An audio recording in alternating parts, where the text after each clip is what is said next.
थोड़े पटकन। हाँ जी।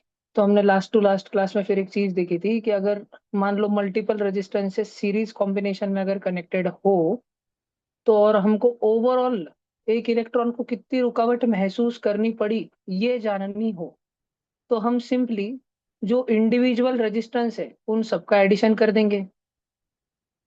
और अगर ये ही सारे के सारे रेजिस्टेंस पैरेलल कॉम्बिनेशन में कनेक्टेड हो, ये सारी रुकावटें अलग अलग रास्तों पर हो, और जिधर ज्यादा रुकावट हो, मान लो उधर से थोड़े से कम इलेक्ट्रॉन जाएंगे, जिधर कम रुकावट हो उधर से थोड़े ज्यादा इलेक्ट्रॉन जाएंगे। ठीक है, उधर से ज्यादा गए, इधर से थोड़े कम गए, इधर से कम ही गए। लास्ट में सारे के सारे इलेक्ट्रॉन्स जब अपने घर पर वापस आए, हमने उनको पूछा, अलग अलग जनों के हम इंटरव्यू ले रहे थे, सबके ले रहे थे इनफैक्ट हम, कि तुमको कितनी दिक्कत हुई। तो स्क्रीन जो शेयर भैया नहीं। Screen share. ओवरऑल दिक्कत है। हाँ भाई। हाँ जी। तो जो ओवरऑल दिक्कत हमको नजर में आई, एक मिनट। हम्म। तो जो ओवरऑल दिक्कत हमको नजर में आई, उसको निकालने का हमारे पास कोई फॉर्मूला नहीं था, लेकिन उस दिक्कत का रेसिप्रोकल निकालने का हमारे पास फॉर्मूला था, कि इन सारे रेजिस्टेंसेस के रेसिप्रोकल्स लेकर सम कर दिया जाए, तो हमारे पास वो एवरेज वाली दिक्कत आ जाएगी। ठीक है। ये हमने पिछले लास्ट टू लास्ट क्लास में पढ़ लिया था, कल के क्लास में तो बस अलग अलग एग्जाम्स कवर हो गए थे। अब अपने को यहाँ पर एक क्वेश्चन है। क्वेश्चन बोल रहा है, when three resistors each having resistance something are connected in parallel, their effective resistance is 3 ohm. So if these three resistances are connected in series, then their total effective resistance will be। देखो वो गलती से ना question की थोड़ी language खराब हो गई। इन्होंने बोलना चाहिए था हैविंग इक्वल रेजिस्टेंस, यहाँ पे एक वर्ड इनसे टाइप करना रह गया, हैविंग इक्वल रेजिस्टेंस। तो सीवी रमन एग्जाम में अगर, अब तो ऐसा होता नहीं है क्योंकि ये बहुत पुराना वाला क्वेश्चन पेपर है, लेकिन अगर इस साल के एग्जाम में अगर ऐसा गड़बड़ हो जाए तो प्लीज मराठी वाला तुरंत पढ़ लेना। समान रोध असलेले, समान रेजिस्टेंसेस, इक्वल रेजिस्टेंस रहने वाले तीन रोध, तीन थ्री रेजिस्टेंसेस समांतर जोड़ने तो जोड़ ले, पैरेलल में अगर जोड़ लिए तो उसका रेजिस्टेंस 3 ओहम होता है। तो अगर उसको सीरीज में जोड़ेंगे तो कितना होगा। अच्छा, तो अपन मान लेते हैं की एक जन का एक्स आहे, आपण असं अज्युम करून घेऊ की एकाचं एक्स आहे, आणि आपल्याला काढायचं है कि टोटल कितना है इसका टोटल, कि अगर इस सबको हटा के इसके जगह एक ही रखते थे आरपी, तो वो आरपी कितना होता। तो अपन कैसे निकाल सकते, 1/rp is equal to 1/r1, R1 x है, प्लस 1/r2, R2 भी एक्स है, प्लस 1/r3, R3 भी एक्स है। डिनोमिनेटर क्योंकि सबके इक्वल है, तो अपन न्यूमरेटर्स के एडिशन कर सकते हैं, 1 + 1 + 1 होल अपॉन एक्स। एकदाच आपण डिनोमिनेटर लिहिणार, आणि 1 + 1 + 1 3 होने वाला है। 1/rp is equal to 3/x। उल्टा अगर अपन इसको कर दे, if we take the reciprocal, अपने को मिल जाएगा rp/1, that is rp is x/3। Now बच्चों, अगर अपन ने इसको, अच्छा वो, और अपने को क्या बोले वाला था, आरपी की वैल्यू कितनी बोली हुई थी अपने को, रेजिस्टेंस इन पैरेलल कितना आता है, वो 3 आता है। 1/3 is equal to 3/x।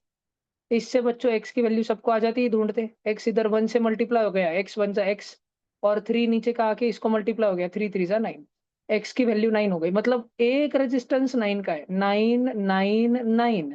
Now if we join all these three resistances in series, 9 9 9, तो सिंपली एडिशन होके रेजिस्टेंस इन सीरीज कितना हो जाएगा, 27। समझा सब बच्चों को, डोक्यात बसतंय का सगळ्यांना, चेक करो एक बार वापस से क्वेश्चन पढ़ लो, ब्लू लाइन और रेड लाइन पढ़ लो।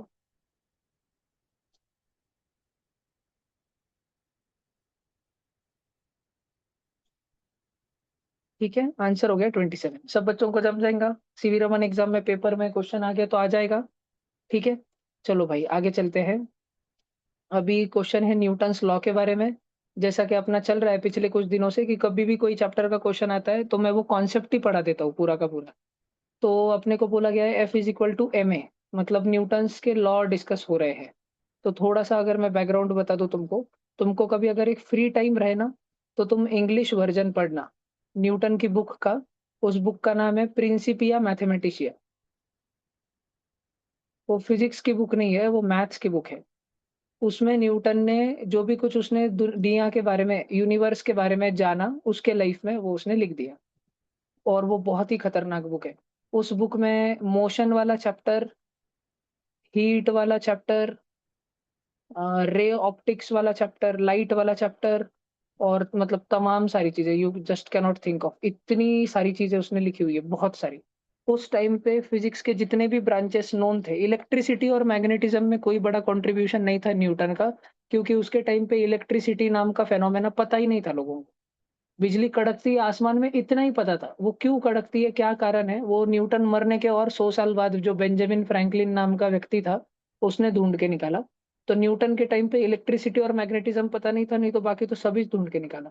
तुमको लग रहा होगा भाई ऐसा का ऐसा क्या ढूँढ के निकाला? तो जैसे मैं तुमको बताऊँ, मोशन चैप्टर की अगर अपन बात करें, ठीक है? बहुत सारे फिजिक्स के समझो ये 4 आयाम उसके तरफ तमय समय तक पता थे। तो मोशन चैप्टर की अगर अपन बात करें, तो मोशन में न्यूटन ने क्या ढूँढ के निकाले? 3 लॉ ढूँढ के निकाले, 3 लॉज़ ऑफ मोशन। पहला लॉ क्या कहता है उसका? कि जो ऑब्जेक्ट, हाँ, law of inertia. Law of inertia क्या कहता है? इनर्शिया का मतलब क्या है? इनर्शिया का मतलब, इनर्शिया मतलब क्या? इनर्शिया मतलब हैबिट। कौन-सी हैबिट? जे जसं चालतंय त्याला तसंच चालू द्या। जो जैसा चल रहा है वैसा ही उसको चलने दो। तुम में से कोई बच्चा बहुत पढ़ता होगा, तो उसकी एकदम हैबिट बिगड़ के वो बिगड़ेगा नहीं, एकदम से हैबिट उसकी टूट नहीं जाएगी। और तुम में से वो बच्चा जो पढ़ता ही नहीं है और वो रोज़ प्लान बना रहा है पढ़ने का, उसको हैबिट लाने में ही टाइम लग जाएगा, बहुत दिक्कत जाएगी। इनर्शिया चेंज किया जा सकता है, लेकिन चेंज करने में बहुत डिफ़िकल्टी आती है। ठीक है? कोई बच्चा अगर बहुत पढ़ रहा है, तो उसको पढ़ाई से डिस्ट्रैक्ट होने में भी, अगर वो बहुत व्यस्त हो चुका है पढ़ाई में, 1 महीने से 2 महीने से व्यस्त हो चुका है, आदत लग गई उसको 2 हफ्ते में, तो पढ़ाई टूटनी मुश्किल है। और पढ़ाई हो नहीं रही 6-8 महीने से, पढ़ ही नहीं रहे 1 साल से, तो फिर पढ़ाई में आना मुश्किल है। पर करा जा सकता है, दोनों भी, डिस्ट्रैक्ट भी हुआ जा सकता है और पढ़ाई में आया भी जा सकता है। ठीक बात मोशन वाले ऑब्जेक्ट्स पे लागू होती है कि कोई ऑब्जेक्ट अगर रेस्ट पर है, तो वो सदियाँ बीतने तक रेस्ट पर ही पड़ा रहेगा, जब तक कि बाहर से एक्सटर्नली कोई अनबैलेंस्ड फोर्स आके उसको धक्का ना दे दे। भैया अनबैलेंस्ड आप क्यों कहते हो? मैं एक बात बताता हूँ बच्चों तुमको। इमेजिन करो तुम्हारे घर में फर्शी है, मेड जो आती है घर पे, समझो जस्ट फर्शी पोछा हुआ है, सब कुछ हुआ है और फर्शी पे एक बॉक्स रखा हुआ है। थोड़ा-सा ही सामान उसमें भरा हुआ है, ठीक-ठीक साइज़ का बॉक्स है। तुमने अपनी हैंड की, राइट हैंड के 1 उँगली ली बस और उसको तुम थोड़ा-सा पुश कर रहे हो। राइट हैंड की तुमने 1 उँगली ली, तुम उसको थोड़ा-सा जो है पुश कर रहे हो। वो कुछ पुश होने का नाम नहीं ले रहा, वो आगे जाने का नाम नहीं ले रहा। तुम बहुत ज़ोर से नहीं कर रहे, बट तुम थोड़ा-सा तो कर रहे हो। तो तुम थोड़ा-सा जो फ़ोर्स लगाते हो, उसको काउंटर बैलेंस कर देता है ज़मीन पे लगने वाला फ्रिक्शन का फ़ोर्स। तो तुम्हारा वाला फ़ोर्स भले ही एक्सटर्नल फ़ोर्स है, लेकिन क्या वो बैलेंस्ड है कि अनबैलेंस्ड है? वो बैलेंस्ड फ़ोर्स है तुम्हारा वाला, अनबैलेंस्ड नहीं है। तो अगर कोई ऑब्जेक्ट रेस्ट में है, if some object is at rest and you want कि कुछ समय बाद अपना चिंटू भागने लग जाए, दौड़ने लग जाए, खेलने-कूदने लग जाए, तो आपको एक्सटर्नली बाहर से आके फ़ोर्स लगना पड़ेगा। इंटरनली नहीं होता। कोई बच्चा बैठे-बैठे सोच रहा है कि कल से बहुत पढ़ाई करूँगा, मन में से बहुत मोटिवेशन आ रहा है, तो नहीं होती पढ़ाई। एक तो मम्मी-पापा की डाँट लगती है अच्छी, नहीं तो मेंटर के फटके लगते हैं अच्छे, कुछ तो लगता है। There needs to be some external motivation पढ़ाई के लिए। तो ऐसे ही एक्सटर्नल फ़ोर्स लगता है और वो भी कैसा फ़ोर्स लगता है? अनबैलेंस्ड फ़ोर्स लगता है कि यही बॉक्स ज़मीन के ऊपर रखा हुआ था, फ्रिक्शन का फ़ोर्स जो है, तुमने इत्तू सा फ़ोर्स लगाया, फ्रिक्शन ने उत्तू सा फ़ोर्स लगाया। तुमने ज़्यादा फ़ोर्स लगाया, फ्रिक्शन ने उतना ज़्यादा फ़ोर्स लगाया। तुमने बहुत ज़्यादा फ़ोर्स लगाया, फ्रिक्शन की एक औकात होती है, उतना ही लगा पाया। फ्रिक्शन तुम्हारे फ़ोर्स में से केवल इतना हिस्सा कैंसल कर पाया। तुमने कितना फ़ोर्स लगाया था? रेड कलर का फ़ोर्स लगाया था। फ्रिक्शन उसमें से कितने हिस्से को कैंसल कर पाया? ब्लू कलर के हिस्से को काइनेटिक फ्रिक्शन कैंसल कर पाया। तो स्टिल क्या फ़ोर्स लग रहा है बॉक्स के ऊपर? क्या there is a net force? Concept देखो, क्या there is a net force? Yes, there is a net force. तो अगर फ़ोर्स है, तो ये बॉक्स जो है भागने लग जाएगा और इसकी स्पीड जो अभी 0 थी, वो हर मोमेंट पे, एवरी लिटिल मोमेंट पे, हर थोड़े से टाइम के बाद में, एवरी स्मॉल टाइम के बाद में उसकी कुछ तो अलग स्पीड रहेगी। पहले S1, फिर S2, फिर S3, all of this change keeps happening in छोटा छोटा इंटरवल ऑफ टाइम। हर थोड़े थोड़े समय में, हिंदी में बोल रहा हूँ ताकि आसानी से समझ आए। हर थोड़े थोड़े समय में इसकी स्पीड बदल रही है, इसकी स्पीड बदल रही है, इसकी स्पीड बदल रही है। तो इसकी जो स्पीड थी, वहां से जो नवी स्पीड हो गई, जितने टाइम में हो गई, वो जो rate of change of speed है, जो स्पीड लगातार बढ़ रही है, पेट्रोल के भाव लगातार बढ़ रहे जा रहे हैं, कितने टाइम में बढ़ते जा रहे हैं, कितने टाइम में, उस रेट को अपन बोलते हैं एक्सेलरेशन। तो acceleration is rate of change of velocity या rate of change of speed. बात समझ में आ रही है क्या सब बच्चों को? ऐसे डिफाइन होता है, ये सारी चीजें हैं। न्यूटन ने थिंक किया इस पे, वो सोचता बैठा, इसके मैथमेटिक्स पे वो सोचता बैठा। तो first law, law of inertia निकल के आया, बड़ा ही सिंपल सा लॉ निकल के आया कि कोई चीज अगर रेस्ट में है तो उसको चलाने के लिए आपको एक्सटर्नल अनबैलेंस्ड फोर्स लगेगा। या तो कोई चीज अंतरिक्ष में चले जाओ, दूर सारे प्लैनेट से, सोलर सिस्टम से दूर चले जाओ और एक फुटबॉल उठा के कस के फेंक दो। धरती पे रह के तुमने इतने जोर से फेंका, सुपरमैन के जैसे, हनुमान के जैसे, कि वो फुटबॉल डायरेक्ट सोलर सिस्टम के बाहर गया है और वो दूर अंतरिक्ष में बस मूव करते जा रहा है, मूव करते जा रहा है, मूव करते जा रहा है। And because it is far away, far far far away from the influence of sun और any other celestial bodies, from any other planets, rockets, asteroid, comets, meteor, anything, तो उसकी वेलोसिटी ऑलमोस्ट कांस्टेंट है, its velocity is constant, उसकी velocity constant है। अब ये जैसे जैसे एक दूसरे सोलर सिस्टम में एंटर करना चाहूंगा, तो इसके ऊपर है ना कॉस्मिक रेज गिरेंगे, कॉस्मिक रेज। कॉस्मिक रे क्या होते हैं भैया? कॉस्मिक रे उन चीजों को बोलते हैं जो सन से निकलता है। ठीक है, रेडिएशन होता है, एक टाइप का रेसिड्यू रेडिएशन होता है वो। हमारे धरती पे जो पड़ता है वो विजिबल लाइट है, हमको सूरज दिखाई देता है और सूरज की रोशनी की वजह से इतनी सारी चीजें हमको दिखाई देती है। लेकिन सूरज की ऐसी भी रोशनियां होती है, अलग अलग रोशनियां जो हमको दिखाई नहीं देती, और वो जिन चीजों पे पड़ रही है वो चीजें भी हमें दिखाई नहीं देती। फॉर एग्जाम्पल एयर, कुछ ऐसे लिविंग थिंग्स है on air, on this planet, जो हवा को देख सकते हैं। क्या हम इंसानी आंखों से हवा को देख सकते हैं? क्या हम पानी को देख सकते हैं? यस। कभी ख्याल आता है पानी के अंदर मछलियाँ साला जिंदा कैसे रहती है? मछलियों को देखते ही बहुत फैसिनेशन आता है ना, क्योंकि वो हमसे अलग है। कभी भी फिश एक्वेरियम के शॉप पे अगर तुम चले जाओ, उधर बड़ी बड़ी मछलियाँ, गोल्ड फिश वगैरह पानी में अगर तैर रही, तो उसको देखते रहने का मन करता है। एक अंदर इंट्रीगिंग एक फैसिनेशन आता है कि यार ये मछलियाँ कितना भारी पानी में रहती है। कभी ऐसा ख्याल तुम्हारे दिमाग में आया है कि हम इंसान हवा के समुंदर में रहते हैं, हमको हवा ही नहीं दिखाई देती? तो मछलियां पानी के समुंदर में रहती, क्या उनको पानी दिखाई देता होगा? या जस्ट वो उस मीडियम में है, जैसे we are in the medium called air, तो वो भी उस मीडियम में हो। तो मछलियों की आंखें ऐसी बनी है कि उनको पानी दिखाई नहीं देता, उनको पानी दिखाई नहीं देता, अपने को हवा दिखाई नहीं देती। Yet there are living things which can see air and there are living things which can see water. We are amongst those living things which can see water. कि हाँ है तो सही, कलर नहीं है भले, दिख तो रहा है नदी में कुछ तो है, पर हमको हवा नहीं दिखती, कुछ कुछ लोगों को हवा दिखती। ऐसी ही सूरज का जो रेसिड्यू रेडिएशन होता है, वो दिखता नहीं है पर होता है, उसको बोलते हैं कॉस्मिक रेडिएशन। और कॉस्मिक रेडिएशन एक्चुअली बॉल पर फोर्स एक्सर्ट करता है, हमारे गेंद के ऊपर फोर्स एक्सर्ट करता है। अब हमारी गेंद जाना चाहती है उधर, लेकिन उसके ऊपर जो कॉस्मिक रेडिएशन प्रेशर एक्सर्ट कर रहा है, फोर्स एक्सर्ट कर रहा है, फोर्स अप्लाई कर रहा है, वो कर रहा है उधर। तो फोर्स, और ये फोर्स कैसा है? अनबैलेंस्ड है। इस फोर्स को रोकने के लिए, ये फोर्स हमारे बॉल को रोकना चाहता है, तो क्या पीछे से कोई मैजिकल शक्ति आके हमारे बॉल को भगाने की कोशिश करेगी? नहीं करने वाली। कोई ऐसी मैजिकल शक्ति नहीं आएगी, ये कोई अपने आप कोई प्रकट नहीं हो जाता है। तो वो हमारे बॉल पे लगना चालू हो गया, तो धीरे धीरे धीरे धीरे ये चीज होगी कि हमारी बॉल की रफ्तार कम कम कम कम होती जाएगी। बॉल नहीं छोटा होगा हमारा, वो मेरे पास जगह नहीं इसलिए वैसे मैं कर रहा, पर हमारी बॉल की जो रफ्तार है, वो छोटी छोटी छोटी छोटी होती चली जाएगी और सिकुड़ती चली जाएगी, और हमारा एक अल्टीमेटली बॉल ही जाके रुक जाएगा अगर उस पर फोर्स लग रहा है। और यही इमेजिन करो कि दूर अंतरिक्ष में, दूर सदूर अंतरिक्ष में, हमारा बॉल जो है, बड़े ध्यान से देखना, हमारा बॉल जो है यहाँ से जा रहा था, और सैटर्न ग्रह के मून्स के पास में से, सैटर्न के रिंग्स के पास में से जा रहा था। और सैटर्न का one of the famous moon, उसका नाम है टाइटन। नाम सुना है क्या तुमने? टाइटन। और मान लो यस। सैटर्न का कोई दूसरा मून, उसका नाम ले लेते हैं, लेट से आयो। बहुत सारे मून है, गैनी, कैलिस्टो, आयो, तो दो मून ले लेते हैं अपन। और हमारा ये बॉल ठीक इन दोनों के बीच में से जा रहा था। ग्रेविटेशनल फोर्स तुम सबने पढ़ के रखा है कि gravitational force is attractive. Titan इसको बोल रहा था मेरी तरफ आ जा, आयो इसको बोल रहा था मेरी तरफ आ जा। लेकिन फॉर एग्जाम्पल, अभी जस्ट पढ़ाने के लिए मान लो कि ये अगर 10 न्यूटन से खींच रहा था, तो ये वाला भी 10 न्यूटन से खींच रहा था। क्या ये ब्लू-ब्लू कलर के फोर्सेस, ये ग्रीन-ग्रीन कलर का 10 न्यूटन जो मैंने निकाला है, क्या ये हमारे रेड-रेड कलर के बॉल के लिए बाहरी फोर्सेस है, एक्सटर्नल फोर्सेस है, ये बाहर से हमारे बॉल के ऊपर लग रहे हैं, बाहर से लग रहे हैं। Yes, they are external forces. But क्या ये फोर्सेस बैलेंस्ड है कि अनबैलेंस्ड है?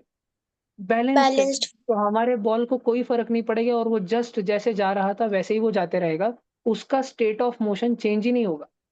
There will be there will be no change in state of motion of our object if external forces are are क्या एक्सटर्नल फोर्सेस तो they are there but they are balanced. अगर वो दोनों balance हो गए, फिटम part हो गई, तो हमारे गेंद पे कोई फ़र्क नहीं पड़ेगा, वो एज़ इट इज़ जाएगी। ये मोटा-मोटा है न्यूटन का फर्स्ट लॉ, ठीक है? इसमें खाली इनर्शिया की बातें हो रही है और चीज़ों की हैबिट जो है उसकी बातें हो रही है। फिर इसमें वो 3 टाइप का इनर्शिया आता है, उसमें वो फर्स्ट इनर्शिया डिस्क्राइब करता है कि देखो जब तुम ट्यूशन को पैदल चल के आ रहे थे ऑफ़लाइन बच्चे और रास्ते में एक छोटा-सा पत्थर पड़ा हुआ था। वो पत्थर सुबह से 4 दिन से उधर ही पड़ा था रास्ते के एक कोने में, कोई उसको देख ही नहीं रहा था, कोई एनिमल उसके पास में से नहीं गया। लेकिन आते-आते पता नहीं क्यों तुम्हारी उस पे नज़र पड़ गई और तुम्हारा मन हो गया पूरा गुस्सा उस पे निकाल देने का या मज़े आ गए तुमको, तो तुमने उसको लात मारी और उड़ाते, उड़ाते, उड़ाते 4 गली दूर तक तुम उसको लेके आए। फिर बाद में जब तुम्हारा निशाना अच्छा नहीं लगा और वो रास्ता में बहुत दूर चले गए, तुमने उसको छोड़ दिया उधर ही अकेला तड़पने के लिए, उसके फैमिली से दूर, ठीक है? तो तुम उस पत्थर पे जब एक्सटर्नल फोर्सेस लगा रहे हो, तो वो रेस्ट वाली चीज़ सडनली मोशन में आ जाती है, ठीक है ना? मोशन में आ जाती है, लेकिन वापस जब वो हवा में उड़ती रहती है तो उसके ऊपर जब वो हवा में अब इस दिशा में जाने वाली है, अभी फ़िलहाल उसके ऊपर कौन-सा फ़ोर्स लग रहा है? 2 फ़ोर्स लग रहे हैं। पहला ग्रेविटी जो उसको नीचे खींच रही है, दूसरा विस्कस ड्रैग, हवा का ड्रैग। Viscous drag.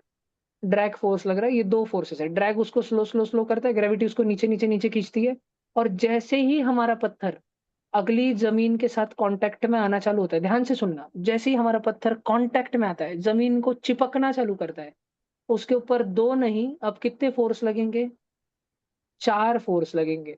ग्रेविटी उसको नीचे खींचेगी, ज़मीन में और घुसाने की कोशिश करेगी, तो ज़मीन पलट के उस पे नॉर्मल रिएक्शन लगाएगी। याद आ रहा है क्या कुछ? हम्म। अगर आपने ये पढ़ा नहीं है, भैया हमको तो पता ही नहीं है नॉर्मल रिएक्शन क्या रहता। Please do not worry. एक क्वेश्चन की वजह से ऐसे मत करो कि नहीं हमको तो साइंस ही नहीं आता, फिज़िक्स मुर्दाबाद। चिल भाई, आएगा दम-दम से। ठीक है? ये अभी क्या चल रहा है सीवी रमन एग्ज़ाम का मैं ले रहा हूँ ना, तो मैं इसमें 9th का और 10th का जो मैंने साइंस पढ़ा के रखा है, एक क्वेश्चन समझाने के चक्कर में मैं आधा-आधा घंटा 40-40 मिनट वो पूरा रिवाइज़ करा रहा हूँ, ताकि तुम्हारे दिमाग में से वापस से निकले। पर्टिकुलरली फिज़िक्स और केमिस्ट्री को मैं ज़्यादा टाइम दे रहा हूँ। तो भाई जैसे ही ये ग्रेविटी इसको नीचे खींचेगी, नॉर्मल रिएक्शन इस पे ऊपर लगेगा।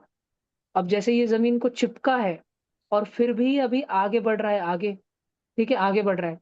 तो 2 जने जो इसको रोकना चाहते हैं, ऊपर-ऊपर से कट मार के इसको निकल रही हवा, यानी कि उस फ़ोर्स को क्या बोलेंगे? ड्रैग। और नीचे-नीचे से इसको पकड़ के रुक जा साले रुक जा, रस्सी से खींच रहा है इसको, फ्रिक्शन। 4 फ़ोर्स हमारे इसके ऊपर लगेंगे, 4 फ़ोर्स। इसमें से कौन से 2 फ़ोर्स बैलेंस्ड है? नॉर्मल रिएक्शन और ग्रेविटी। तुमको पता है अगर वो दोनों बैलेंस्ड नहीं होते तो क्या होता था?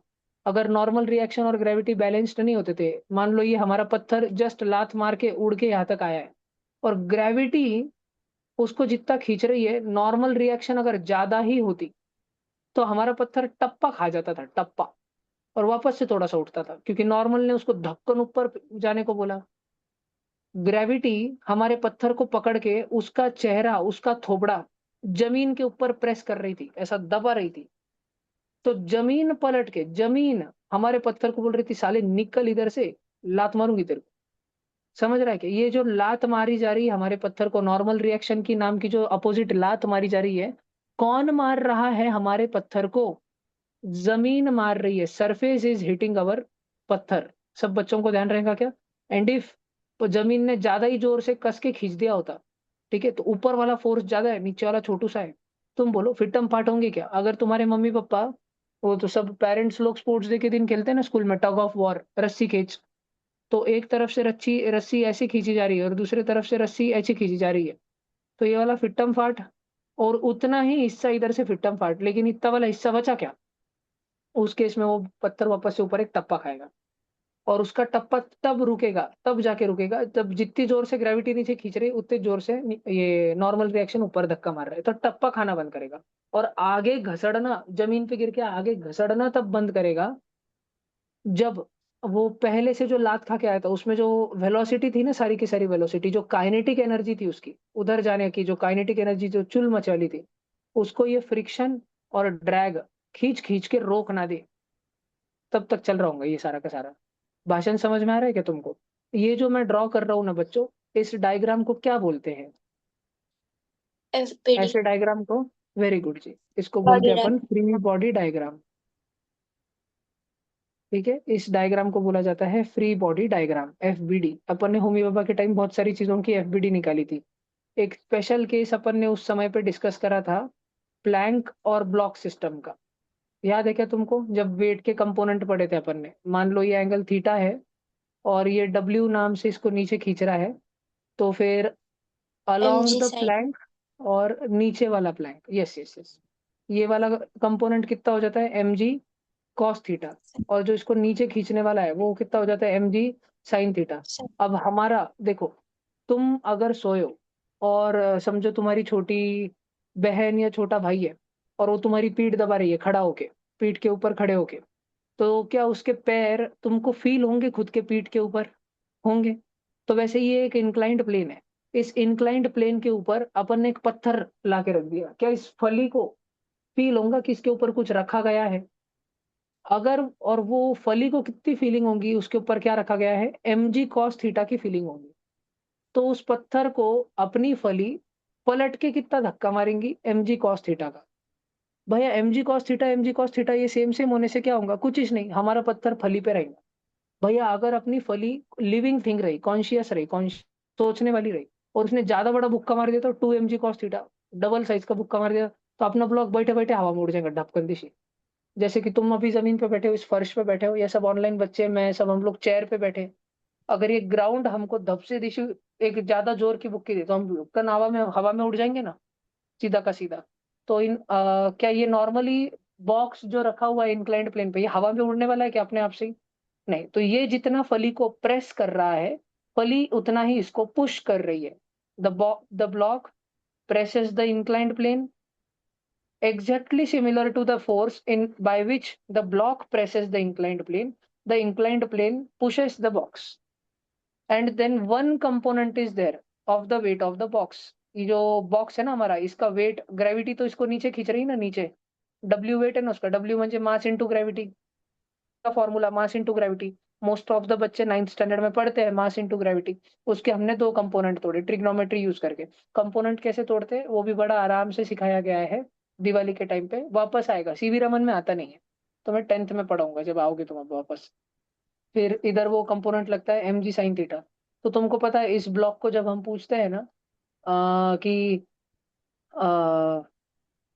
इस ब्लॉक को जब हम पूछते हैं कि आपने बताओ आईआईटी की एग्जाम कैसे निकाली, क्या आपने सिर्फ एलन का कोचिंग मटेरियल यूज किया कि आपने कोई भी अदर रेफरेंस बुक निकाली? तो इसका बड़ा उतावला होके बोलने का मन करता है कि हाँ हाँ मैंने Neeraj Kumar physical chemistry use की, मैंने Kapil Wadhwa inorganic chemistry use की। लेकिन पीछे राजेश माहेश्वरी आके इसको बोलता है गच्चू बैठ, नहीं तो राड़ा हो जाएगा, तेरे को पैसे होना ना 1 करोड़ रुपए, तो शांत रहे, बस बोल कि एलन का मटेरियल इज सफिशिएंट, क्रेजी। तो ये बच्चा, ये वाले दोनों फिट्टम फाट हो जाते। इसको जो बोलना था लेकिन इसको बोलने नहीं दिया गया, फिट्टम फाट हो गया, तो इसने उतना ही बोला, mg साइन थीटा ही बोला। बात समझ आ रही है क्या? अगर तुमको पूछा गया कि हमारे बॉक्स के ऊपर कौन से फोर्स लग रहे, बॉक्स के ऊपर, हमारे बॉक्स के ऊपर कौन से फोर्स लग रहे बताओ तो, बस बॉक्स के ऊपर। Gravitational force. एक लग फ्री। रहा है ग्रेविटेशनल फोर्स और एक। दूसरा लग रहा है नॉर्मल रिएक्शन, और यही फोटो है, एक टच। और अगर तुम बच्चों को बोला गया बताओ इंक्लाइंड प्लेन को, ये बच्चे ने तो इतनी पढ़ाई करी लेकिन बताओ इसके मम्मी पापा ने कितना सेक्रीफाइस करा, तो इस इंक्लाइंड प्लेन के ऊपर कौन से फोर्स लग रहे हैं? फ्रिक्शन नहीं है, फ्रिक्शनलेस। फ्रिक्शन भली दोनों पे ही लगता था, क्या लगेगा बोलो? ये जो अगर घोड़ा है ना, हमारा घोड़ा, हाँ हाँ, हमारा जो ये बॉक्स है ना, इसको ग्रेविटी जो नीचे खींच रही है ना, तो वो ग्रेविटी उसको खींच रही है उधर, और ये फली से धक्के खा रहा है उधर, दोनों में कुछ अलग ही अचित्र विचित्र थीटा एंगल है ना। तो हम ना ग्रेविटी का एक कंपोनेंट लेते हैं, और हम बोलते हैं कि ये जो ऊपर खोखा बैठा है ना, खोखा, फली को क्या कष्ट हो रहा है, फली क्यों गुस्से में है? क्योंकि ये बॉक्स, ऊपर बैठा हुआ बॉक्स फली को नीचे दबा रहा है, ऐसा दबा रहा है, ऐसा। ध्यान रहेगा तुमको। वो फली को ऐसा दबा रहा है तो फली उसको वैसा दबा रही, वो ये बॉक्स फली को ऐसा दबा रहा है तो फली उस बॉक्स को वैसा दबा रही, और ग्रेविटी तो बॉक्स को खींच रही है, ग्रेविटी इंक्लाइंड प्लेन को भी, पूरे प्लेन को भी खींच रही है, लेकिन प्लेन का हमको मास नहीं दिया हुआ। मासलेस ऑब्जेक्ट है, मास अगर किसी के पास है नहीं तो उस पर ग्रेविटी एक्ट कर सकती क्या? नहीं कर सकती, वो आउट ऑफ कंसिडरेशन है। बात समझ आ रही है क्या तुम सब बच्चों को? ऐसे कुछ भाषण रहता है, फ्री बॉडी डायग्राम आना चाहिए। अच्छा जी, अब इसके बाद अपन आते हैं भैया सेकंड लॉ ऑफ मोशन पे। तो न्यूटन का सेकंड लॉ ऑफ मोशन कतई जहर है, खतरनाक है। Newton second law of motion, ये लॉ ऑफ मोशन क्या बोलता है, बताओ।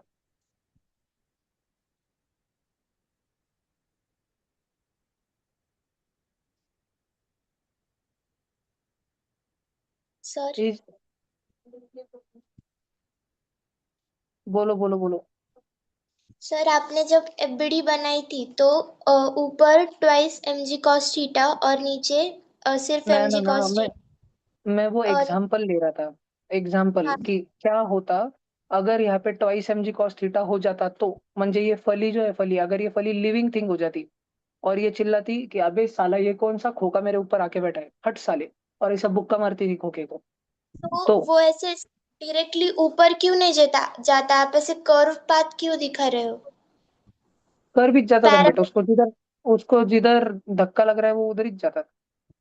आप सोच के देखो, बड़ा ये बड़ी सिंपल सी बात है कि फली अगर इसको इधर धक्का मार रही है, तो जिस डायरेक्शन में फोर्स लगता है, जिस डायरेक्शन में, उस डायरेक्शन में ऑब्जेक्ट का मोशन शुरू होता है।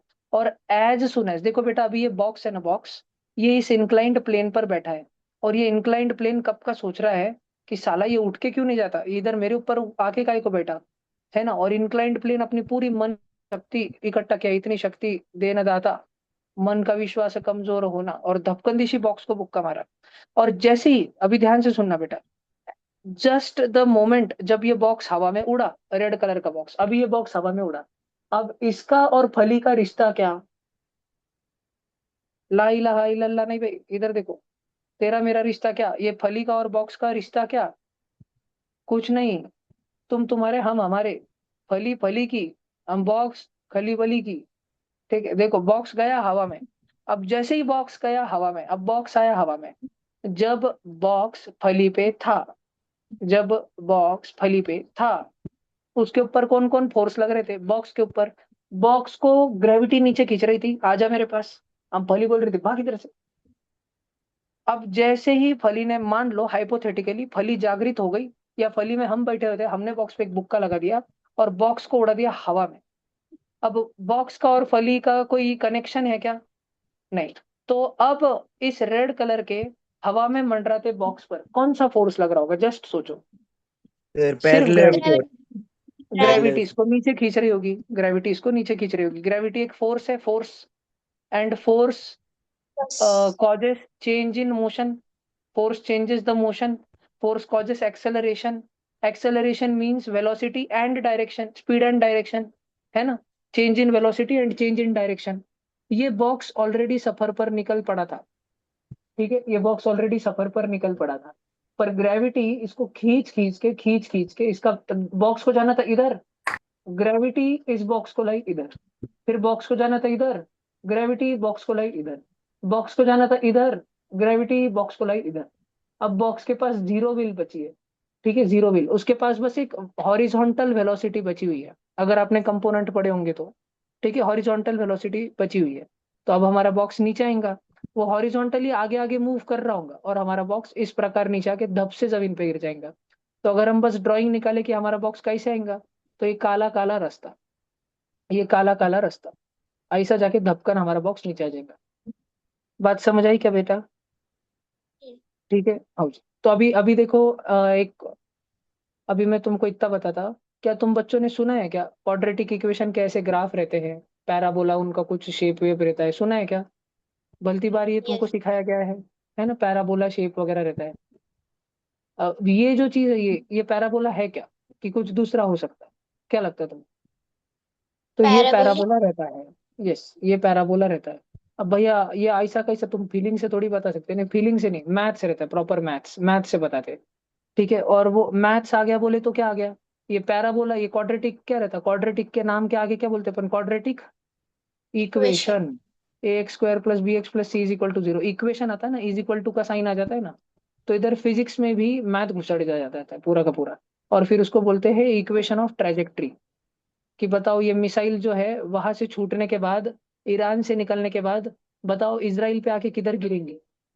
ठीक है, तो उधर ये सारी चीजें, प्रोजेक्टाइल मोशन वगैरह उधर यूज होता है, मिसाइल, कैनन, तोप, गोले, उधर सारा ये यूज होता है।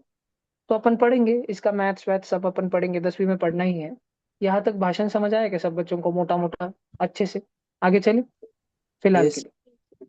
अच्छा, अभी देखो, Newton second law of motion पे अपन बात कर रहे थे, rate of change of motion is directly proportional to applied force. ऐसा न्यूटन ने उसके प्रिंसिपिया मैथमेटिशिया में कहा था।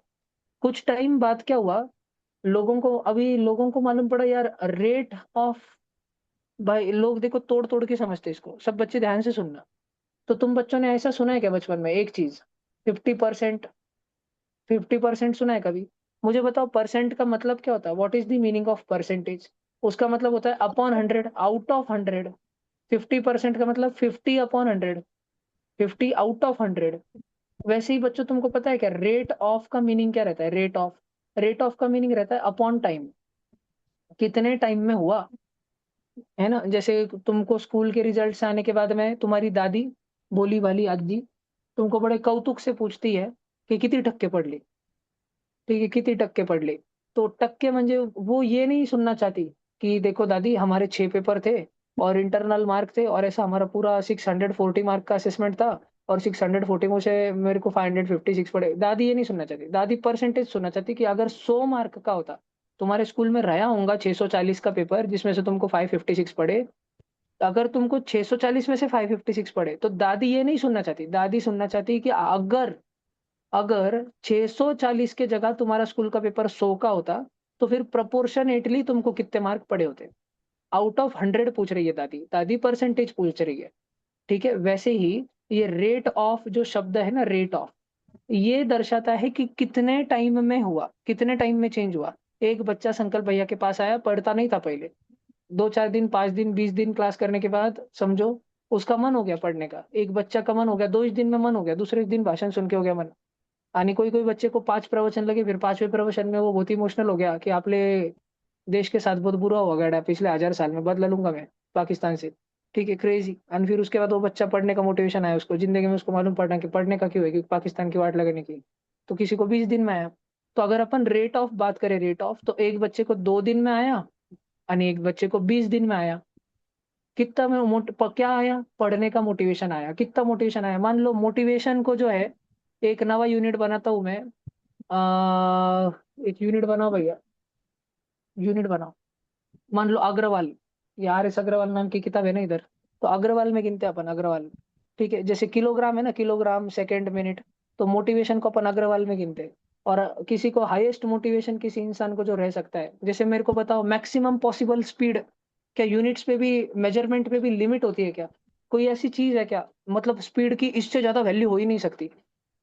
है क्या कोई ऐसी स्पीड कि कितनी भी स्पीड हो सकती है जिसको जितनी चाहे? कोई है क्या ऐसी लिमिट, है क्या limit, upper limit? Are there limits on physical measurements?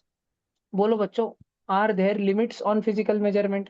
कोई ऐसी स्पीड है क्या कि इससे ज्यादा तो हो ही नहीं सकती किसकी स्पीड? नो। है ना। Yes yes it. Light, 3 × 10⁸ light, light की स्पीड। और अच्छा मेरे को बताओ, कोई ऐसी स्पीड है क्या, इससे स्लो तो किसी की स्पीड हो ही नहीं सकती, इससे भी स्लो।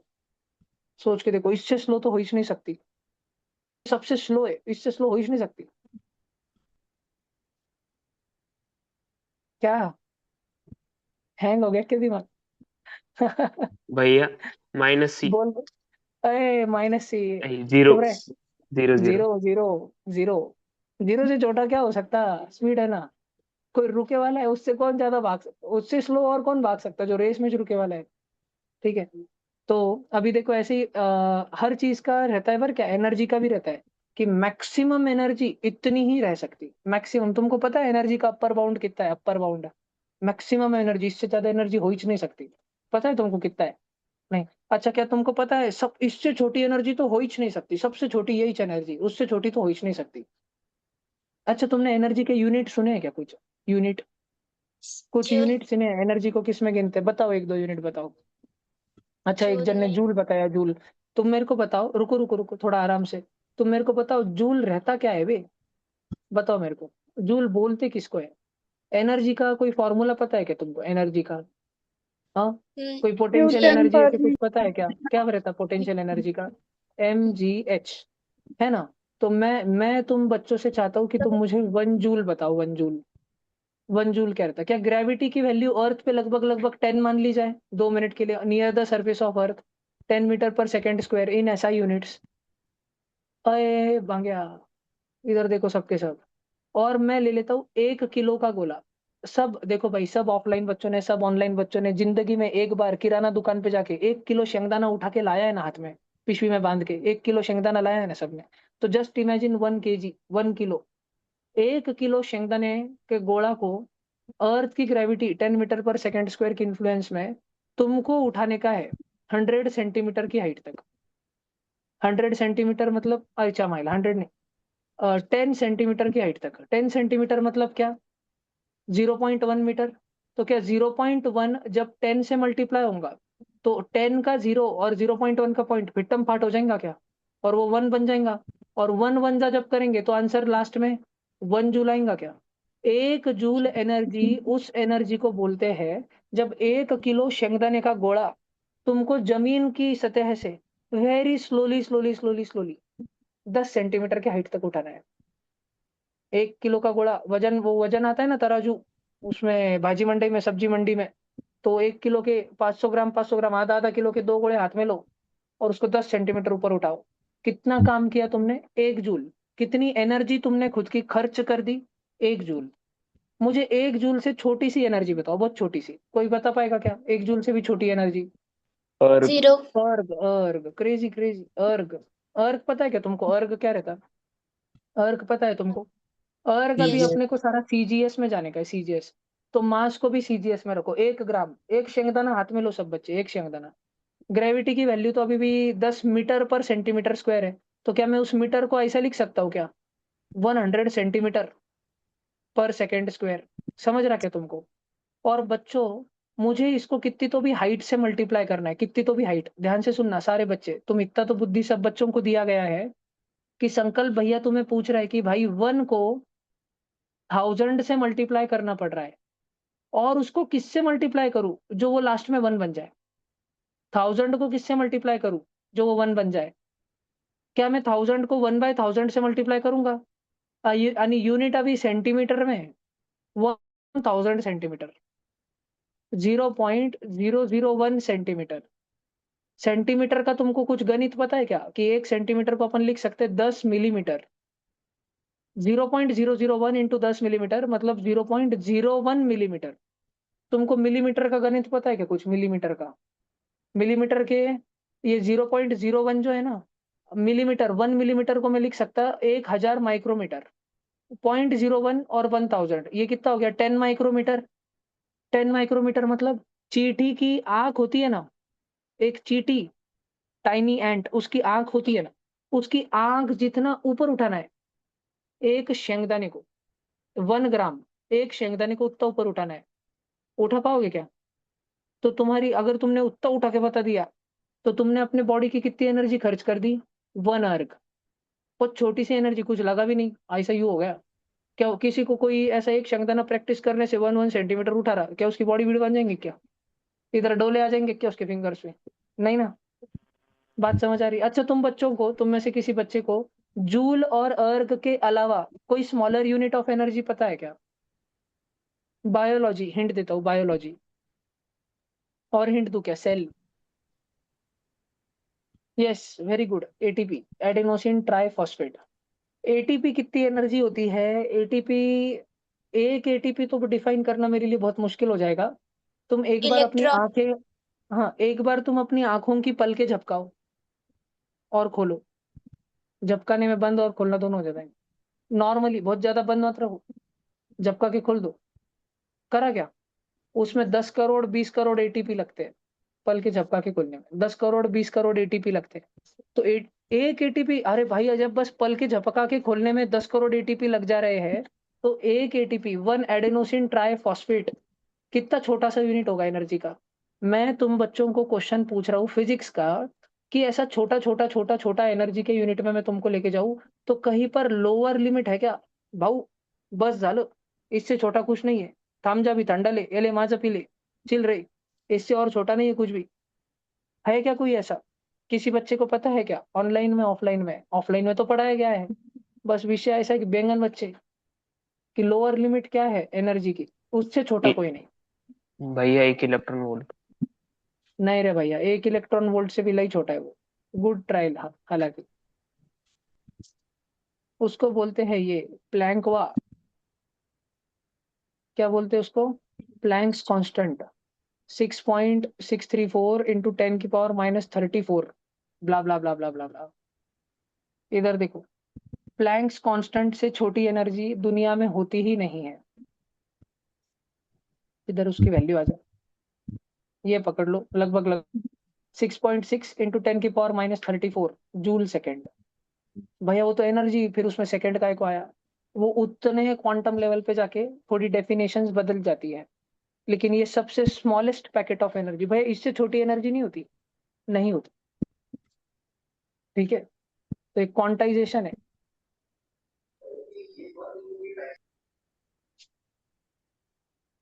मैं तुमको क्वांटाइजेशन कैसे समझाऊं? कभी, हाँ, क्वांटाइजेशन समझाने का मेरे पास एक इजी तरीका है, बड़े ध्यान से सुनना। कभी अपने फोन में कैमरा ऑन करके, तुम्हारे फैमिली खड़ी है, उनका खट खट खट खट खट खट खट खट खट खट खट खट खट खट खट खट ऐसे 50 फोटो गुस्से में खींचे क्या? 50 तो नहीं, लेकिन 5-6 तो खींचे। तो 5-6 फोटो जब तुम स्लाइड करते हो, तो उसमें तुमको मूवी नजर आती है क्या? उसमें तुमको मूवी नजर आती है क्या? देखा है ना? तो वो जो हो रहा होता है, कि तुम्हारे फैमिली मेंबर में का कोई पागल उधर कुत्ते को चिल्ला रहा है, और वो ऐसे ऐसे ऐसे ऐसे करते करते करते करते स्माइल कर रहा है, उस फोटो तक आने तक देखा है क्या? उसको frame by frame stop stop stop stop stop.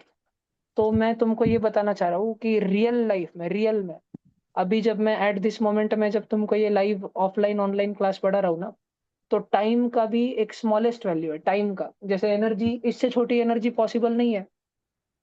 मेरे को एक बात बताओ, तुमको टाइम के कितने यूनिट पता है? तुम मेरे को बताओ, आवर्स पता है, और क्या पता है तुम्हें? सेकंड पता आवर्स। है? अच्छा अच्छा, मेरे को, अच्छा तुमने सबसे मेरे को आवर्स मिनट्स और सेकंड्स बताया। इन तीनों में सबसे छोटा कौन है? सेकंड है, सेकंड। अभी प्लीज मैं जो बात बोल रहा हूँ इसको ध्यान से सुनना, समझने की कोशिश करना। तुमने मुझे बोला कि तुम्हें जो टाइम का सबसे छोटा यूनिट फिलहाल पता है, that is 1 second. That is 1 second. तो क्या टाइम ऐसे चलता है 1 सेकेंड तक तुम सब, फिर 1 सेकेंड बाद, ऐसा 1 सेकेंड होने के बाद ही चेंज कर सकते? ऐसा है क्या?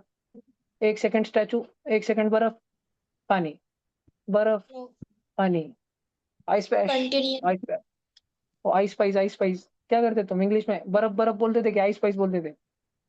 ठीक है, जैसे भी जो बोलते थे। क्या क्या टाइम ऐसा है, ऐसा चलता है क्या frame by frame, photo gallery जैसा चलता है क्या? अभी मैं जो पूछूंगा उसको और अच्छे से सुनना।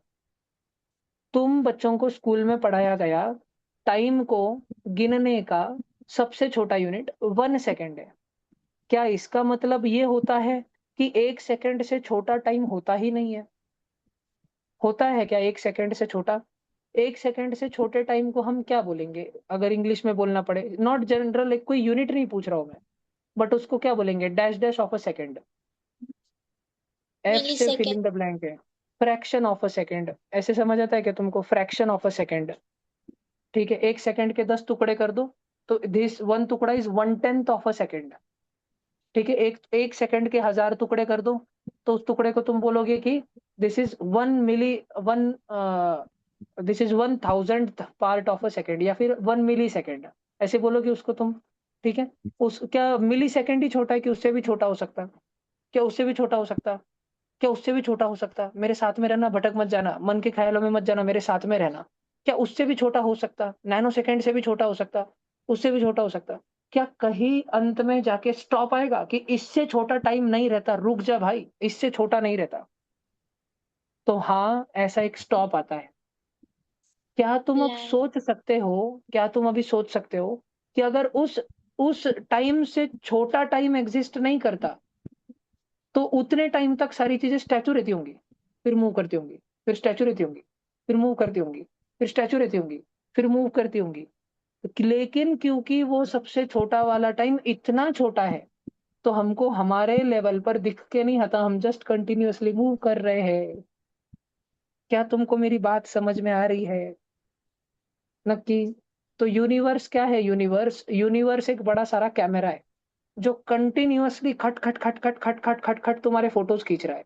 और उसने जो तुम्हारा फोटो जस्ट अभी खींचा था, वो चले गया। समझ रहे तुमको? वो चले गया, वो पास्ट है और ये प्रेज़ेंट है। देखो ये पास्ट हो गया, देखो ये प्रेज़ेंट, अरे ये भी पास्ट हो गया। अरे तुमको समझ आ रहा है क्या मैं जो बोलने की कोशिश कर रहा हूँ? नक्की क्या? इस चीज़ को बोलते हैं, मैं जो तुमको सिखाने की कोशिश कर रहा हूँ, इस फेनोमेना को बोलते हैं क्वांटाइज़ेशन। और ये मालूम है तुमको, दुनिया में पहली बार ऐसा विचार किसको आया गांजा फूँक के? वो थे हम सबके प्यारे राज दुलारे आइज़ैक न्यूटन, ठीक है? ये पहली बार आया। मैंने इसलिए बोला ना कभी ये बुक पढ़ना, प्रिंसिपिया मैथमेटिशिया न्यूटन ने लिखी है। तुम स्कूल में तुम सिर्फ एनसीईआरटी पढ़ते हो, त्याच्यानंतर एनसीईआरटी भी नहीं, तुम तो काय बुक पढ़ते हो, तुम सिर्फ ऑल इन वन पढ़ते हो, ठीक है? तो तुम कभी पढ़ना, तो तुमको समझ आएगा। क्रेज़ी माणूस एकदम क्रेज़ी, ठीक है? तो न्यूटन ऐसा साबूदाना वड़े खा के नहीं बैठा था कि एप्पल का इसका पढ़ रहा है, एप्पल की माँ की ऐसा का वैसा, ऐसा नहीं था। आइज़ैक न्यूटन वाज़ खतरनाक क्रेज़ी, एकदम भयान था वो। ऐसा कुछ भी उसके दिमाग में ख़्याल आता था, ठीक है? कुछ भी। तो उसने टाइम के क्वांटाइजेशन के बारे में सोचा था कि क्या टाइम स्प्लिट हो सकता है क्या? टाइम ऐसे पॉज़, पॉज़, पॉज़, पॉज़, उससे छोटा टाइम है नहीं ना, उससे छोटा है नहीं ना। तो अगर टाइम क्या है? टाइम इज़ समथिंग जिसकी वज़ह से हम मूव करते हैं। अगर टाइम को स्टॉप हो गया तो हम स्टॉप हो जाएँगे। तो टाइम का वो जो छोटा यूनिट है, सबसे छोटा यूनिट, क्योंकि उससे भी छोटा यूनिट है नहीं। टाइम का जो सबसे छोटा यूनिट है, क्योंकि उससे भी छोटा यूनिट है नहीं, तो उतने टाइम के लिए सब स्टॉप रहते होंगे और वो हुआ कि अगले ये मूव होते होंगे, फिर स्टॉप रहते होंगे, फिर मूव होते होंगे, लेकिन वो इतना छोटा है कि दिख के भी नहीं आता, तो हम लोग मूव कर रहे हैं, पर हम सब frame, frame, frame, frame, photo, photo, photo, photo, photo, photo में है। तो एक मोशन पिक्चर चल रहा है। मोशन पिक्चर पता है तुमको? कैमरा का रोल रहता था पहले के ज़माने में, उसको गोल, गोल, गोल, गोल घुमाने से स्क्रीन पे थिएटर में मूवी दिखती थी। तुमको समझ आ रहा है क्या? तो ये न्यूटन ने ढूँढा था। अब तुमको लगेगा भैया इसके हमारी ज़िंदगी में क्या फ़ायदा? तुमको पता है न्यूटन ने ये टाइम का जो क्वांटाइजेशन था ना, जो स्मॉलेस्ट अमाउंट ऑफ टाइम है, सबसे छोटा टाइम है। न्यूटन सोच-सोच के पागल हो गया होगा। वो सोच रहा था कि भाई मिली सेकंड उससे छोटा, नैनो सेकंड और बाबू उससे छोटा, क्या नाम दूँ, क्या नाम दूँ? तो न्यूटन ने उसको नाम दे दिया डाकू टाइम। नहीं, ऐसे कुछ नहीं। उसने बस नाम दे दिया DT, smallest amount of time, smallest possible amount of time. ये न्यूटन ने नाम दे दिया। आजकल क्लासेस में, कोचिंग क्लासेस के कल्चर में कोई ऐसा समझाता नहीं है कि डीटी क्या है। बस बोल देते very, very small amount of time, almost tending to zero और बोर्ड के आगे निकल जाते हैं। पर मेरी कोशिश थी कि मैं तुमको समझाऊँ कि डीटी रहता क्या है, ठीक है? तो DT it is quantisation of time, it is the smallest possible time, सबसे छोटा टाइम जो रह सकता है, उससे छोटा टाइम रहता नहीं है। विषय समझ रहा तुमको, ठीक है? आणि फिर न्यूटन की बुक, जब तुम न्यूटन की वो प्रिंसिपिया मैथमेटिशिया नाम की वो बुक जब खोलोगे, तो उसमें ऐसा लिखा मिलेगा तुमको, जैसे वेलोसिटी है, वो तुमको लिखा मिलेगा dx बाय dt। तुम एक्सेलरेशन खोलोगे, तुमको मिलेगा dv बाय dt। अब ये समझने में भाई भैया ये तो कितना हार्ड है। अरे नहीं भाई हार्ड नहीं है। धीरे-धीरे समझेंगे, समझ जाएगा। इसको अपन कैसे लिखते हैं? इसको अपन देखो 9th में से लिखते हैं। Velocity is equal to rate of का मतलब पढ़ा ना अभी? अपन ने थोड़ी देर पहले ही पढ़ा ना। रेट ऑफ का मतलब क्या पढ़ा अपन ने? देखो इधर सब जन। रेट ऑफ का मतलब अपन ने पढ़ा अपॉन टाइम। रेट ऑफ मतलब अपॉन टाइम।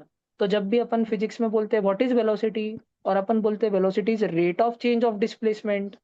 वेलोसिटी इज, अपन क्या बोलते हैं? Velocity is, this is rate of पे इतना सारा पढ़ा। Rate of change of displacement, displacement change हो रही है, मतलब ऑब्जेक्ट पहले किसी डिस्प्लेसमेंट पे रहा होगा, अब किसी दूसरे डिस्प्लेसमेंट पे है। Initially it was at some another displacement, Now finally it is at some another displacement. तो what is the change in displacement? Final minus initial. पहले ट्यूशन में तुम्हारे 10 मार्क आते थे, अब ट्यूशन में तुम्हारे 10.5 मार्क आते हैं. What is the change in your marks? 0.5. Final marks minus initial marks. तो पहले तुम्हारी कोई तो डिस्प्लेसमेंट थी, और इत्तू से टाइम के बाद, कित्तू से छोटू से टाइम में तुम्हारी छोटू सी डिस्प्लेसमेंट हुई. टिंगू से टाइम में टिंगू सी डिस्प्लेसमेंट हुई. टिंगू से टाइम में टिंगू से होने वाली डिस्प्लेसमेंट, इस गति को, जिस गति से तुम्हारी डिस्प्लेसमेंट बदल रही, जिस रफ्तार से तुम्हारी डिस्प्लेसमेंट बदल रही, जिस रफ्तार से तुम अपना घर छोड़ के भाग रहे हो, उस रफ्तार को खेलने के लिए भाग रहे हो, ज्यादा मत सोच, खेलने के लिए भाग रहे हो, मम्मी छोड़ नहीं रही थी. तो जिस रफ्तार से तुम अपने घर से भाग रहे हो, उस रफ्तार को, उस गति को बोलते हैं वेलोसिटी. ऐसा न्यूटन ने बोला. छोटे छोटे पलों में डिस्प्लेसमेंट कितनी कितनी चेंज हो रही है, इसको बोलते हैं वेलोसिटी. dt अगर एक बहुत छोटा नंबर है, एकदम वो प्लैंक्स कांस्टेंट के जैसा, भैया आज मालूम पड़ा क्या, भैया हमको मालूम है क्या सबसे छोटा टाइम कौन सा है, वो ही नहीं मालूम. वो फिजिक्स का बहुत बड़ा प्रॉब्लम है. पर इतना मालूम है कि टाइम क्वांटाइज्ड है, वो कैसे क्या मालूम फिर. अरे जैसे डाल्टन ने एटम को देखा नहीं था, पर गांजा फूक के बीड़ी मार के बोल दिया एटम सबसे छोटी चीज है. फिर ठीक है, थोड़ा गलत साबित हो गया. फिर जे जे थॉमसन आया, बोला नहीं नहीं एटम टरबूज गैस है. फिर रुदरफोर्ड आया, फिर बोर आया. अभी तक, मैं तुमको बताऊं, अभी तक, आज 2026 चल रहा है, 5 मार्च 2026 रात के 9:10 हो रहे इंडिया में. आज तक अपन ने एक एटम को खोल के नहीं देखे वाला है कि उसमें सच्ची में प्रोटॉन और इलेक्ट्रॉन है तो कैसे है. प्रोटॉन इलेक्ट्रॉन न्यूट्रॉन देखे नहीं है, एटम देखा है अपन ने अभी अभी में 5 10 15 साल पहले. एक सिंगल एटम अलग से देखा है अपन ने, इतना जूम करके. पर उस एटम को भी और जूम करके अपन नहीं देख पाए. लेकिन अपन सब मान के ही चलते हैं कि प्रोटॉन इलेक्ट्रॉन न्यूट्रॉन है, क्योंकि हमने एक्सपेरिमेंट्स करे और वगैरह वगैरह वगैरह वगैरह. उससे हम कंक्लूजन्स निकालते हैं, है ना. ढासू लोग जिनका आईक्यू लेवल खतरनाक है, जिनका आईक्यू लेवल 180 प्लस है, 200 प्लस है, ऐसे साइंटिस्ट लोग वो एक्सपेरिमेंट निकाल करके कंक्लूजन निकालते हैं. हम, हमारे सामने कोई रिएक्शन बताई जाए तो अपन बोलेगा अरे लाल कलर हो गया, लाल कलर हो गया, वाह वाह टाळे बजाओ. क्योंकि अपन 120 प्लस आईक्यू वाले लोग हैं. ठीक है, गाउंढड़, गाउंढड़ तो कम बोलते हैं, गाउंढड़ लोगों का आईक्यू 80 प्लस रहता है. ठीक है. फिर वो जो अल्लाह ताला के लोग रहते, जन्नत मिल जाएगी, वो 80 प्लस आईक्यू वाले रहते. ठीक है. और जो नहीं पढ़ने वाले बच्चे रहते, वो 80 प्लस आईक्यू वाले रहते. तुम अगर पढ़ने वाले बच्चे हो, तुम अगर स्मार्ट हो, तुम चीजों को समझ सकते हो, तो तुम 120 प्लस हो. Some of you may be, any one of you rarely might be 130 plus, 135 plus IQ. और एक आधा कभी वंस इन वाइल श्लोक दूध पैदा होता है, या खादा. ठीक है, या खादा, जो डायरेक्ट रहता है 160 plus IQ, 170 plus IQ, once in while. Leonardo da Vinci last station में जब बनता है. ठीक है. तो Newton was a very sharp IQ person. तो वो लोग, तो तुम चिंता मत करो कि हमने प्रोटॉन इलेक्ट्रॉन न्यूट्रॉन को आज तक देखा नहीं, तो फिर ये साइंटिस्ट लोग अपने को मिलके सबके सब चूतियाने बना रहे. टेंशन मत लो. अरे सॉरी सॉरी, नवे बच्चों को आदत नहीं ना अभी, हेडफोन लगा के बैठा करो भाई. तो सॉरी सॉरी. तो ये सारे के सारे साइंटिस्ट लोग अपने को येड़ा खा के, पेड़ा खा के येड़ा तो नहीं बना रहे, नहीं. ठीक है, ये बहुत होशियार लोग रहते हैं, 200 प्लस आईक्यू वाले लोग रहते हैं, उन्होंने डिराइव करे हुए कंक्लूजन बहुत ढांसू रहते हैं. न्यूटन प्रोबेबली वाज अ 200 और मे बी 250 आईक्यू लेवल वाला पर्सन. तो उसने ये जो सोचा था कि छोटे से अमाउंट ऑफ टाइम में जो अति छोटा सा डिस्प्लेसमेंट होगा, टाइम भी एकदम 10 की पावर -34 35 ऐसे वाले ऑर्डर का, एकदम छोटा सा टाइम, और उतू छोटू से टाइम में होने वाली डिस्प्लेसमेंट भी उतनी छोटी सी ऑर्डर की. समझ रहा क्या. तो दोनों ऑर्डर ऑर्डर सब कैंसिल कुंसल होके लास्ट में मक्खन आंसर आएगा, वेलोसिटी का आंसर आएगा. बात समझ आ रही तुमको, ढंग का फाइनाइट आंसर आएगा. देखो मैं तुमको एक बात बताता, अभी देखो तुम्हारा कैसा दिमाग खराब होगा, बड़े ध्यान से सुनना. अरे वांग्या इकडे पण.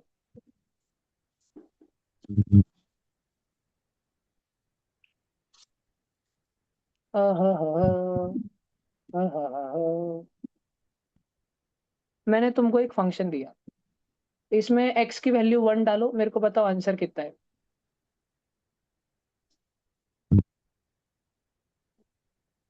माइनस 3 है 3. f(1) is 3. समझ रहा है ना सब बच्चों को. वर्ग लक्ष्य दे वर्ग का, न डायरेक्ट बूंकन दिमाग के ऊपर से जाएंगे सब बच्चे. इसमें एक्स की जगह 3 डालो, 3, और बताओ मेरे को आंसर कितना है. 5/1. 5. इतना देखो, 3 और 5 कितना प्यारा प्यारा लग रहा है ना, इतना प्यारा प्यारा लग रहा कि एक्स की वैल्यू 1 डालने पर आंसर कितना आ रहा है, 1 2 3. और x की वैल्यू 3 डालने पर आंसर कितना आ रहा है? 1 2 3 4 5। तो x की वैल्यू 2 डालो जरा, तो आंसर कितना आना चाहिए? 1 देखो तो कितना आ रहा है, x की वैल्यू 2 डालो तो 0 1 क्वेश्चन हो गया क्रेजी। समझ रहा है कि तुमको? क्वेश्चन डायरेक्ट हो गया क्रेजी। तो इसका अगर मैं तुमको ग्राफ बताऊं डेस्मॉस पे जाके, तुम देखना इसके ग्राफ में क्या होता है। x² - 4/x-2।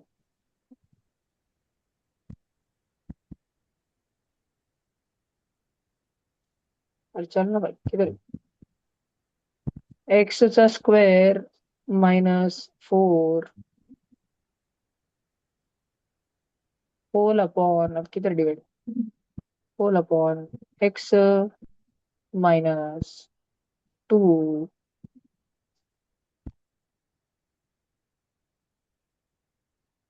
अरे अरे अरे, काय झालं याला?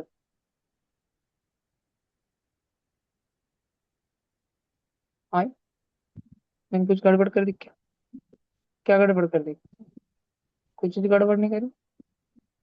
कुछ तो अलग ही घोटाला कर दिया मैंने।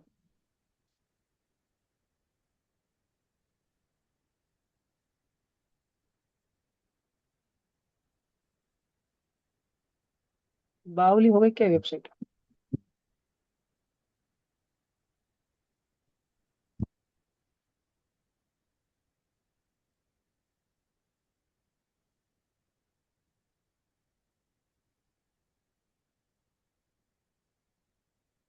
भाई भाई भाई, क्रेजी हो रहा है ना, एकदम सीधा लाइन आ रहा ना। लेकिन तुम लोग इसमें x की वैल्यू 2 डालो तो x की वैल्यू 2 पे क्या हो रहा है? 0/0 नॉट डिफाइंड। अपन इसको जूम करते, x की वैल्यू 2 पे लेके जाते, ये x की वैल्यू 2 दिख रही है ना y एक्स एक्सिस पे सबको? अरे चलना भाई ऊपर, वो तुझ भाव खाता।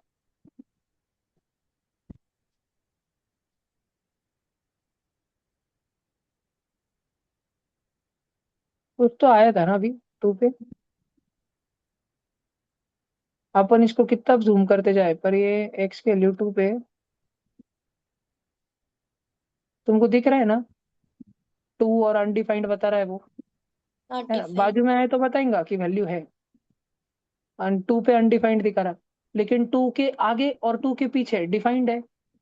मुझे एक बात बताओ, क्या तुम सब बच्चों को समझ आता कि 2 के जस्ट पहले नंबर लाइन पे, 2 के जस्ट पहले कौन सा नंबर आता? जस्ट पहले क्या वो नंबर ये है क्या? 1.999999999999999 ये 2 के जस्ट पहले आता।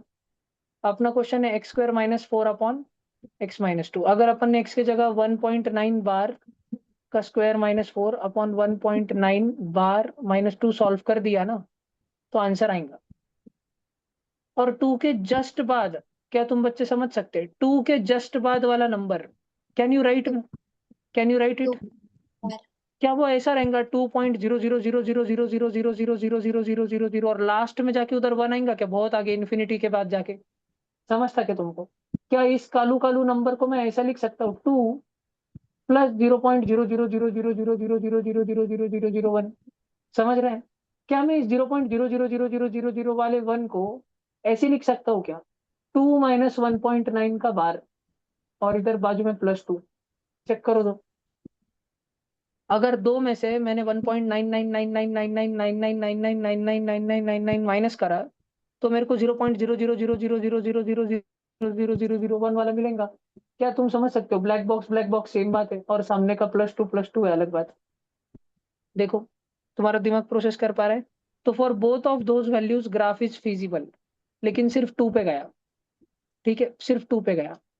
तो ये जो विचार थे ना, ये वाले जो मैथमेटिक्स के विचार थे ना, 1.9999 0.0001, मैथमेटिक्स ऑफ एकदम इनफाइनाइटिसिमल नंबर्स, इनफाइनाइट नहीं, इनफाइनाइटिसिमल नंबर्स, अतिशय स्मॉल, इनफाइनाइटली सिमल नंबर्स जो रहते हैं, इन नंबर का मैथमेटिक्स सबसे पहले न्यूटन के दिमाग में खिचड़ी पक रही थी।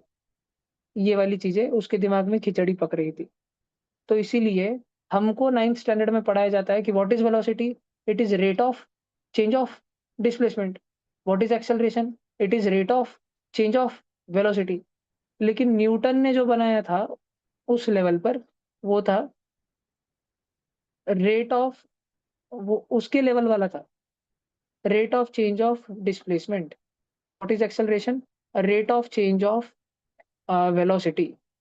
बात समझ आ रही है क्या तुमको?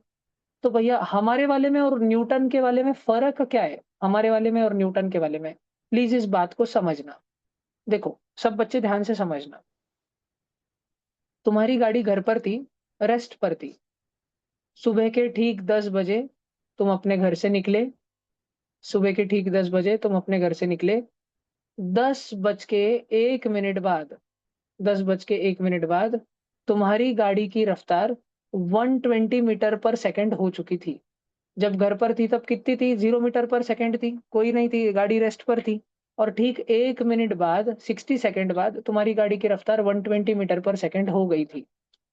अगर तुम्हें बोला जाए एक्सेलरेशन निकालो, तो तुम अपनी स्कूल का फॉर्मूला चेपोगे, final velocity minus initial velocity upon time. Final velocity कितनी है इस केस में? 120। माइनस इनिशियल वेलोसिटी कितनी है इस केस में? 0 अपॉन टाइम कितना लगा है, सेकंड्स में लिखना पड़ेगा, 1 मिनट हुआ यानी कि 60 सेकंड। तो 120/60 वो कितना आ जाएगा? क्या 2 मीटर पर सेकंड ये तुम्हारी वेलोसिटी आ जाएगी? 2 मीटर पर सेकंड का तुम मतलब समझते हो ना सब बच्चे? 2 मीटर पर सेकंड का मतलब होता है कि हर 1 सेकंड में तुम्हारी गाड़ी 2 मीटर भाग रही थी, 2 मीटर का डिस्टेंस कवर कर ले रही थी हर 1 सेकंड में, और इन एवरी 1 सेकंड। लेकिन ये जब हम लिखते हैं 2 मीटर पर 1 सेकंड, इसमें हम मानते हैं कि सबसे छोटा यूनिट ऑफ टाइम जिसको हम ऑब्जर्व कर रहे हैं, जितने टाइम तक हम बच्चे को, तुमको याद है MS धोनी पिक्चर में एक बार धोनी को ट्रायल्स के लिए बुलाया था, लेकिन क्योंकि धोनी के बाल बहुत बड़े थे, तो धोनी वापस आता है और वो रेलवे वाला बंदा उसको पूछता है, रेलवे वाला स्टेशन मास्टर, क्या हुआ, सिलेक्शन नहीं हुआ? तो धोनी बोलता है निराश होके कि कुछ नहीं, बस आए 3 बॉल खेलने बोले और वर भेज दिए। और फिर वो स्टेशन मास्टर उसको बोलता है सबके साथ ऐसे ही किए? वो बोलता है नहीं, हम में ही कुछ खास लगा। याद है धोनी का ये डायलॉग तुमको? क्योंकि उसके बाल बहुत बड़े-बड़े थे उस मूवी में। देखो कितने सारे बच्चों को मस्त डायलॉग याद है। पर एक्सेलरेशन वगैरह कुछ पूछ लोगे क्रेजी हो जाएंगे एकदम। देखो। तो अ, अभी जो वो धोनी जो आया था, धोनी, धोनी को कितने बॉल खेलने का चांस दिया गया था? कितने टाइम तक वो जो आया था, सिलेक्शन कमेटी वाले लोग जो आए थे, वो प्लेयर्स को ऑब्जर्व कर रहे थे। वैसे तो वो प्लेयर को 1 2-2 ओवर खेलने दे रहे थे, लेकिन उन्होंने धोनी को कितने देर तक ऑब्जर्व किया? 3 ही गेंद तक, हाफ ओवर तक ऑब्जर्व किया। वैसे ही हम किसी को अगर भागने दे रहे हैं, जैसे इस गाड़ी को हम भागने दे रहे हैं, तो मिनिमम अमाउंट ऑफ टाइम कितना है जितने तक हम इस गाड़ी को भागने दे रहे हैं? वो है 1 सेकंड। 2 मीटर पर सेकंड रिप्रेजेंट करता है कि हम इस गाड़ी को एट लीस्ट कम से कम 1 सेकंड तक भागने का मौका दे रहे हैं। और हम इस गाड़ी को बोल रहे हैं कि बेटा 1 सेकंड के अंदर है ना, तू भग के दिखा कितनी भागती, ठीक है? और तुमको ये दिखेगा, अपन ने जस्ट अभी एक्सेलरेशन निकाला है, तो सॉरी 2 मीटर पर सेकंड स्क्वायर है वो, मैं क्या बकचोदी करके रखा, ठीक है? वो 2 मीटर पर सेकंड स्क्वायर है। और हम हमारे गाड़ी को एवरी 1 सेकंड में हम एक चीज ऑब्जर्व कर रहे हैं। हर 1 सेकंड में हम देख रहे हैं कि हमारी गाड़ी की रफ्तार 0 मीटर प्रति सेकंड से 2 मीटर पर सेकंड हो गई। अगले 1 सेकंड में हम देख रहे हैं कि हमारी गाड़ी की रफ्तार 2 मीटर प्रति सेकंड से 4 मीटर प्रति सेकंड हो गई। अगले 1 सेकंड में हम देख रहे हैं कि 4 से 6 हो गई, and so on so on so on. तो बच्चों प्लीज मेरी एक बात सुनना, ध्यान से सुनना। क्या हमारी गाड़ी की रफ्तार 1 सेकंड पूरा हो जाने के बाद, 1 सेकंड तक क्या 0,000,000 रहती है? और जब 1 सेकंड पूरा होने वाला है तो खट से 2 हो जाती है क्या? उसके बाद क्या हमारी गाड़ी की रफ्तार टू टू टू टू टू टू टू टू रहती है? और दूसरा सेकंड खत्म होने वाला है तो खट से 4 हो जाती है क्या? कि इस 1 सेकंड से भी छोटे समयों में हमारी गाड़ी की रफ्तार कंटीन्यूअसली बढ़ रही है। क्या हमारी गाड़ी की रफ्तार कंटीन्यूअसली बढ़ रही है? क्या वो हर पल दर पल बढ़ रही है? हर पल पर बढ़ रही है? तो न्यूटन ने एक पल को चुना। एक्सेलरेशन रिप्रेजेंट करने के लिए न्यूटन काका ने एक पल को चुना। अब एक पल कितना छोटा होता है? एक पल, समय का सबसे छोटा पल, बहुत ही ज़्यादा छोटा होता है। उसको अपन ने बोल दिया dt। बात समझ आई क्या तुमको? ऊपर वाली चीज़ को बोल दिया dv। छोटे से पल में अगदी छोटे से पल में डीटी में, समय का छोटा सा पल डीटी, इसके अंदर वेलोसिटी में कितना चेंज हो रहा है। छोटी-सी नन्ही-सी वेलोसिटी बदल रही है, क्योंकि वेलोसिटी को बदलने को ही अपन नन्हा-सा टाइम दे रहे हैं। धोनी बाकी सब प्लेयर को तो 2-2 ओवर खेलने को दिए। इन सारे ऊपर वाले ब्लू कलर के केसेस में हमने वेलोसिटी को 2 से 4 हो जाने के लिए 1 सेकंड का टाइम दिया, इतना सारा टाइम दिया। ले बेटा खेल तू 2 ओवर खेल के बता, 1 सेकंड तक भाग के बता, 1 सेकंड तक अपनी रफ्तार बदल के बता। लेकिन अब जब हम रफ्तार बदलने के लिए इत्तू सा टाइम दे रहे हैं, तो रफ्तार भी इत्तू सी ही बदलेगी, इत्तू सी ही बदलेगी। तो इत्तू से समय में रफ्तार में हुआ वाला इत्तू सा बदलाव, इसको स्टडी करते हैं तब एक्सेलरेशन निकलता है। क्या तुम बच्चों को बात समझ आ रही है क्या मेरी? ठीक है, एक्सेलरेशन का थोड़ा एक लेयर अंदर जाके मतलब समझ आ रहा है क्या सब बच्चों को? ठीक है, मैं कोशिश कर रहा हूँ। फिर भी अपन ने आज न्यूटन्स लॉ ऑफ मोशन जो ये करा है शुरू, मतलब पहले हुआ है 50 करोड़ बार, लेकिन आज ये क्वेश्चन की वजह से करा है, तो आज के क्लास में ये क्वेश्चन नहीं हो पाया। कल का भी पूरा क्लास खपेगा और कल शायद एक क्लास के अंदर हम लोग न्यूटन के फर्स्ट, सेकंड, थर्ड लॉ और लॉ ऑफ ग्रेविटेशन, ये 4 लॉ खत्म करेंगे। ठीक है, कल का एक पूरा क्लास इसमें खपेगा। तुम में से ऑलमोस्ट सारे बच्चों की स्कूल की फाइनल एग्जाम हो गई है ना? सेंट जॉर्ज चल रही है, सून टू भी खत्म, 14-15 तारीख तक मोटा मोटा आवर जाएंगी, 13 तारीख तक आवर जाएंगी। ऑनलाइन में ऐसे कौन कौन बच्चे हैं जिनका ये, अरे 1 मिनट रुको, 1 मिनट रुको, मैं नाम लूंगा तो जाना, मैं नाम लूंगा तो जाना। जिनका मैंने नाम लिया ऑफलाइन में और ऑनलाइन में वो बच्चे जा सकते हैं। मैंने जिनका नाम नहीं लिया प्लीज वो बच्चे रुकना, प्लीज वो बच्चे रुकना। अमोघ मानधन है, ओम बरहते, हाँ उनको अगर कुछ पूछना है तो वो रुक सकते हैं। Amitesh Meshram, 1 minute, 1 minute, 1 minute.